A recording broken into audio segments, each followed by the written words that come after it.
What do you feel about the 2012 movement that's risen up today in large part because of Invisible Landscape?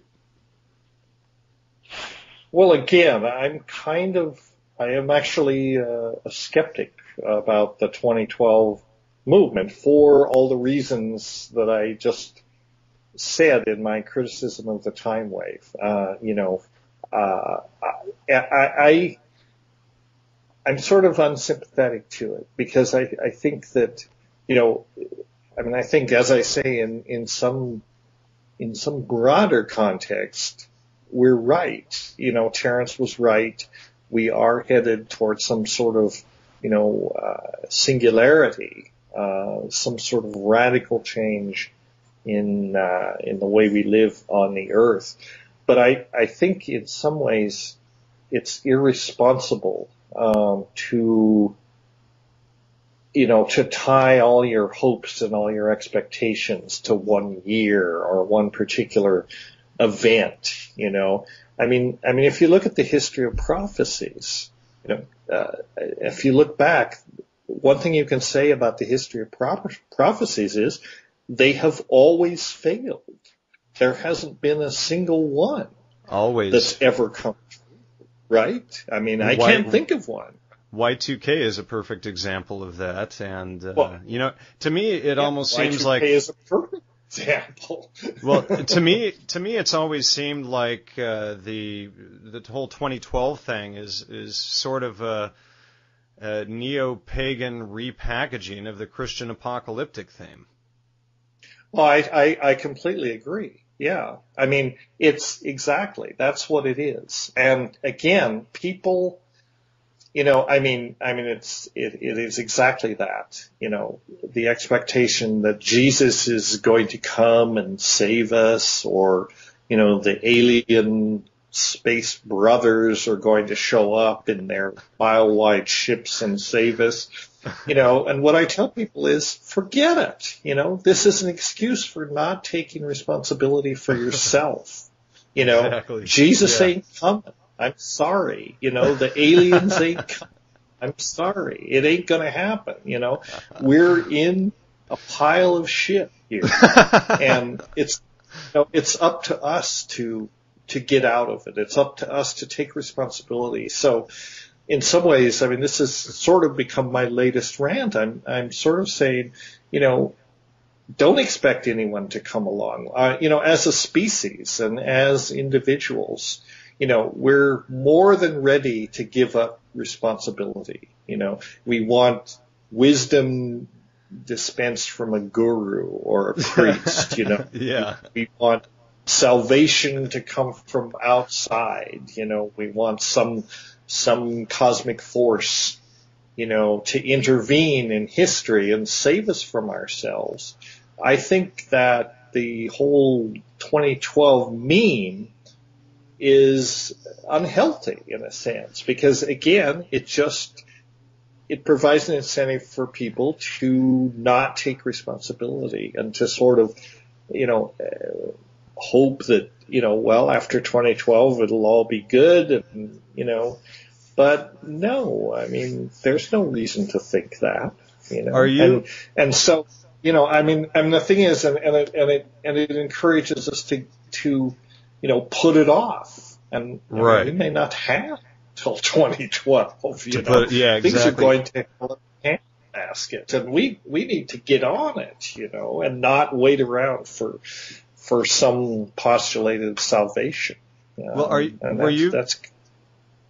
you familiar with the fact that I did a couple of podcasts with Professor John Hups from Kansas University and John Major Jenkins regarding debunking the whole 2012 thing, and we called it just that, the 2012 mem? Yeah, no, I wasn't. But, John Major Jenkins, I'm not familiar with Professor Hutt's work. Is he a Mayanist or?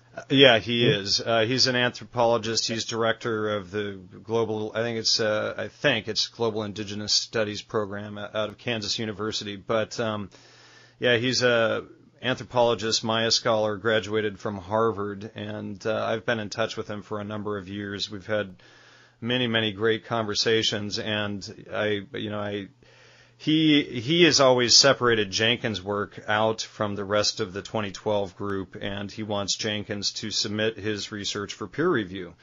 And so the interview was twofold. It was John Hupps coming on to attack the 2012 movement, dissect it, show where it originated in the original books that it came out of, like Michael Coe and Jose Arguellos and Terence McKenna's work, and that there was no citations beyond Michael Coe to any actual archaeological evidence.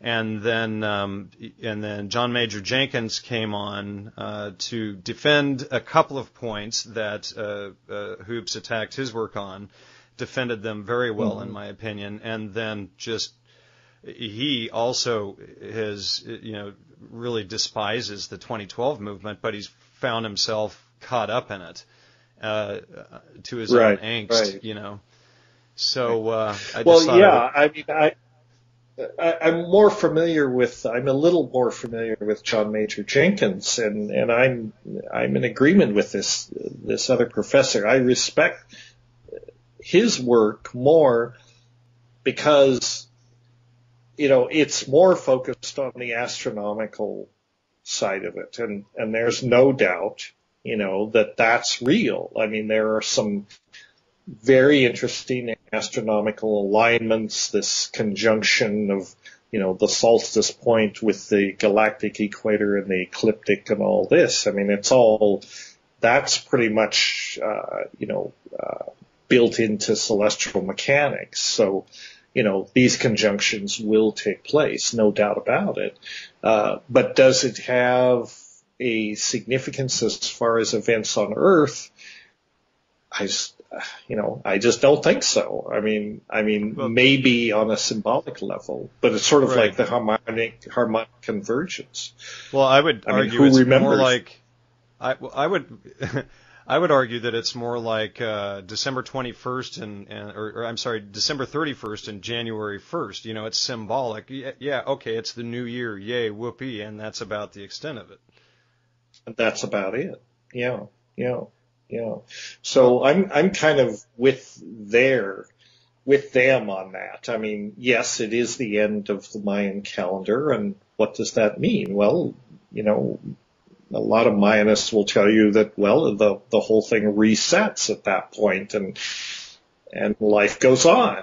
Exactly. I mean, what I tell people is, we can all hope for something to come in 2012 or whatever and save us from ourselves, but I wouldn't count on it, and I haven't canceled my appointments for 2013, and I don't think anybody should. I mean, I think and I would love nothing more. I mean, I would love to have to eat a huge plate of crow over this, me too. December. But in the meantime, all of those people that think it's the end of the world, they can just give me the keys to their house and their nice cars and everything else, and Right. And so often, I mean, that's the thing with all these millenarian and apocalyptarian movements. This is what you see. You see the leaders of these things, have a vested interest in having a flock that believes in this. And, it's waste of time. It's another excuse for not taking responsibility for yourself. I totally agree with you. And, the whole 2012 movement, and they're charging $350 a ticket and all of these sort of things. I'm sure you've heard some of the stories, but, it's all just, to me, for those who are the serious anthropologists and the people that are serious about ethnopharmacology and everything, that sort of stuff really, I think, gives the whole rest of this field a black eye or a bad name. Yeah, I tend to agree.